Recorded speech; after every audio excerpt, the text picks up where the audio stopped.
Hi guys, in this video I'll talk about input and output to a Java program from the console. I'll talk about the scanner object, then I'll cover how to read a string, how to read a float, and really any other primitive data type, and then I demonstrate how to output that information back to the console. So whenever we want to read information from the console, we need to create a scanner object. I just call it lowercase scanner, so scanner here is the class. So I import this. It is in the java.util package, so this adds the import statement. So now we can use it. Here I declared a variable of type scanner, and now I create an object of it. So I do new scanner system.in. What this essentially does is it creates a scanner that can scan and read information from system.in, and system.in is the console. Now that I have that object, I can use it to read information. So let's first start with a prompt. I do system.out.println, and here I do ask what is your name, and I actually can do it. There are two ways. So there's a print function and there's a print line function. What the difference is that if I have print, it will just output what is your name, and the cursor will stop right at the end. So technically I could have multiple print statements, and if I execute them right after another, they will all print to the same line. They will just keep outputting the information in the single line. If I do print line, there will always be a line break at the end.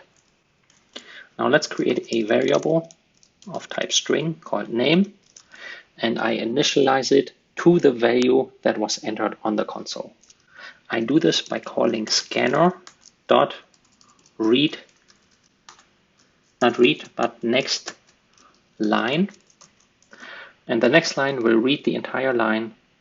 It will then return it, and I store that information, whatever is returned, in the variable called name. Then I'll output again a prompt. What score did you achieve? And I assume this score can be a floating point number. So I create a variable of type float. I call the score to demonstrate to really kind of give a quick explanation what this variable stores. In this case, I know, yes, this stores the score. And then I call scanner again, scanner.nextFloat. Now, next float will read the float. We can see there are a lot of methods here: next byte, next int, next long, next short. So whatever data type I want to read, I call the appropriate method. So I call next float. This will read the float from the console and store it in the float variable. And then I use system.out again to print that information back to the console. So hi, I use plus. So plus and with strings always means concatenation. That means I have this string here with the characters H, I, and space, and the plus will just append to that string sequence. So if I put here name, it will just add to it. I do another plus, and now I want to output some space. And let's put a comma first. You achieved, and then I output the score. Now, the other important thing here to note is that any spaces in here, it's just program, space in the program. It doesn't get outputted. So technically I could have like this, just a plus, but it's always good to leave one space character because it's more readable. If I have space inside the string, this would get outputted.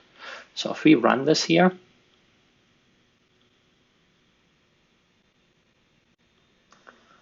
the output should show below. What's your name? I can put John. What score did you achieve? So let's play so 23.57.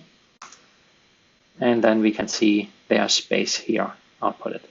Now, if I remove the space and just leave a single space character and put the space anywhere that is not inside the quotes, we can see this doesn't have any effect on the output.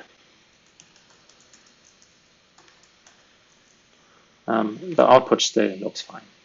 So really what you put inside quotes, that's what will be inside the string, and that's what the system.out println function will output.